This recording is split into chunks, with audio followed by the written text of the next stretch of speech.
Welcome one and all back to October Nights, the one place where we don't care if you're dead or alive as long as you watch our show. I'm your host, your ghost host, Patrick Smith, and on today's episode we're going to be talking about the very, very divisive film from M. Night Shyamalan from just last year, Old.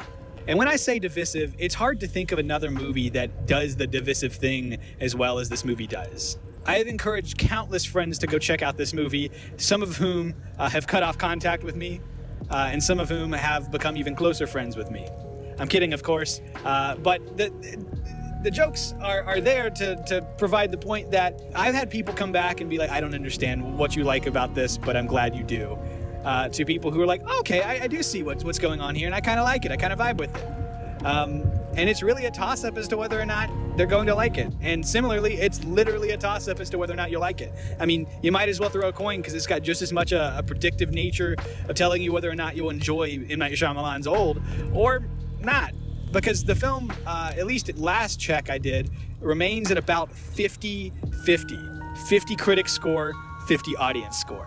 It is wild, to say the least, that this film is just so split down the middle.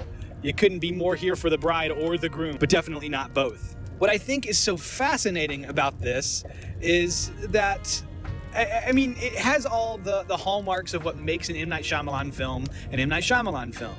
And I just kind of figured at this point that people either got what he was doing or they didn't.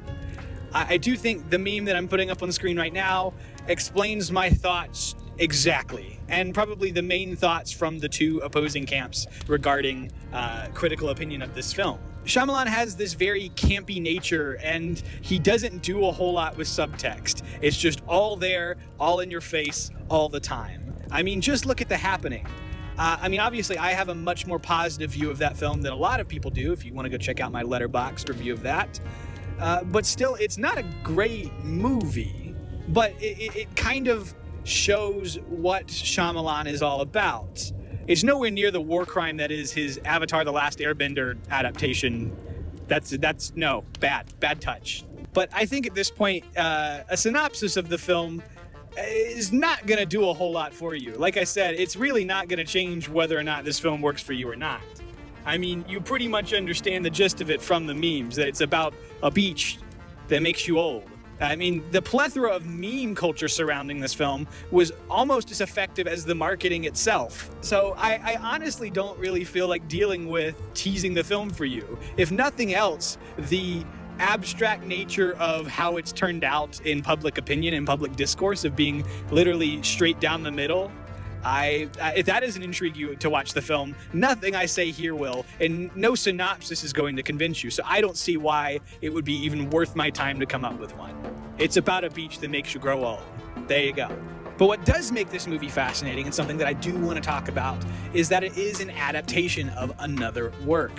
While Shyamalan has been inspired by countless works over the years and throughout his career, the thing that I think is much more interesting to me is that he's made very few adaptations of previous texts. He tends to like working on his original pieces, and God bless him, they're pretty cool. They're at least unique ideas, even if you don't always gel with them. And as always, I've been about the opinion that it's not about the destination with Shyamalan. I have talked about it till the cows come home, that I think if you judge his movies purely based on what you think the quality of his twists are, you are not being a very good critic. I think you're missing the point. Because if you had a good ride, you were entertained the whole journey, and it's just the ending that maybe soured it a bit, I think rating it as though it's an abysmal movie is, at the very least, unhelpful, and at the worst, dishonest. Because if you enjoy the movie, you enjoy the ride, and you're like, that could have been a better twist. To act like the whole movie is bad because you didn't love that the twist didn't just make you go, ooh, is stupid. Grow up. I mean, the fact that, critical reception, and there hasn't been like a huge critical reevaluation of The Village, to me is a huge indicator of the fact that people still are unwilling to do this, to look at his movies as just movies. I don't know why Shyamalan became the twist guy, or why that became a joke, or why it became kind of a racist joke in Robot Chicken to make fun of his name and not say it right. I can't tell you. We needed the sugar because we're baking a cake for a fancy party. And you're all invited, Shabba-Mama family. Delightful. Let me just change into my good suit. Oh, honey, your good suit is at the cleaners. What a twist. Shama Millennium family, meet our chef.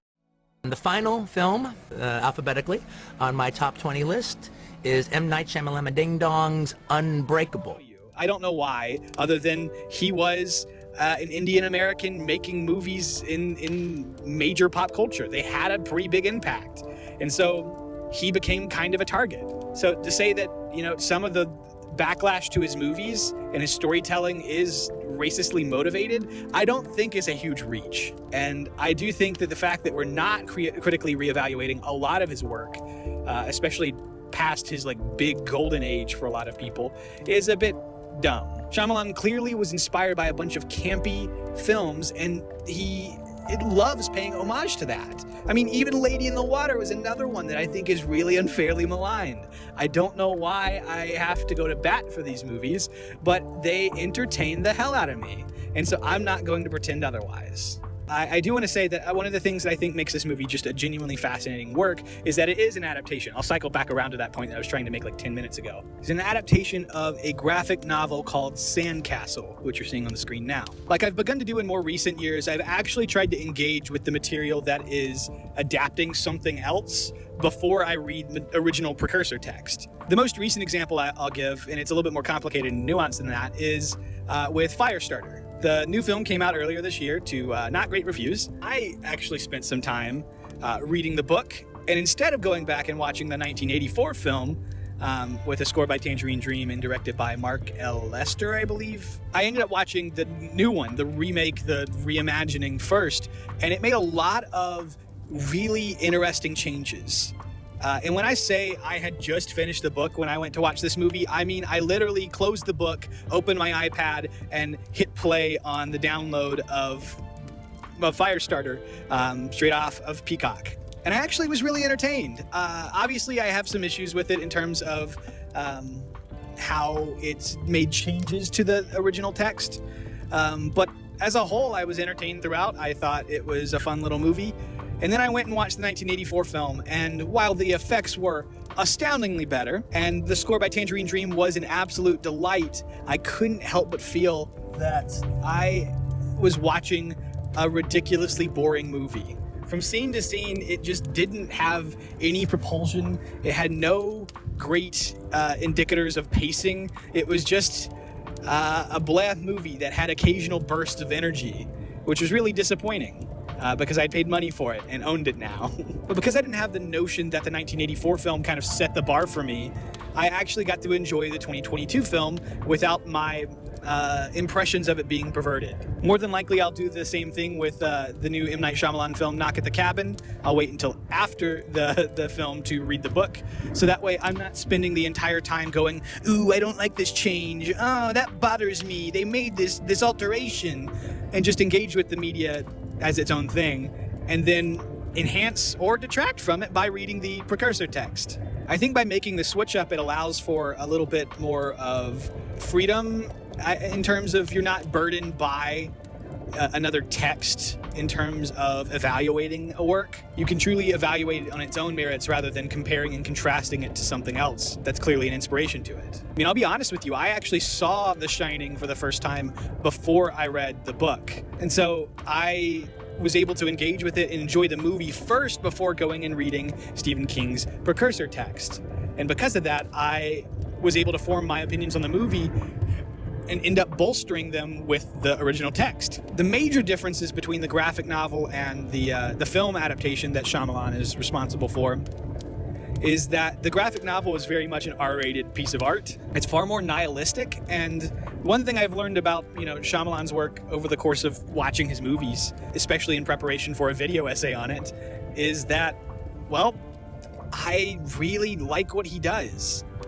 And he also has this astoundingly optimistic view of people and society. There's a lot of hope in his work, and I think that sometimes causes him to alter pre-existing narratives. I could talk about spoilers for the ending of the film. I won't, but I think it's interesting how effective Shyamalan was able to be with the horror in his film, despite it only being PG-13, and how the horror differs from the original film, or the original graphic novel. I highly, highly, highly recommend checking out both. If nothing else, you'll probably really love the graphic novel and hate the movie, or you might like both like me. Who knows? It's literally a coin toss. Well, I think I've exhausted everything I can possibly say about Old. I've talked for a long time. I'm looking at the clock now. I hope it's been entertaining for you. Thanks for tuning in once again, everyone. It's been a delight to bring you yet another episode of October Nights. As always, I am your host, your ghost host, Patrick Smith, and this has been October Nights. Oh, and one more thing. Sweet dreams.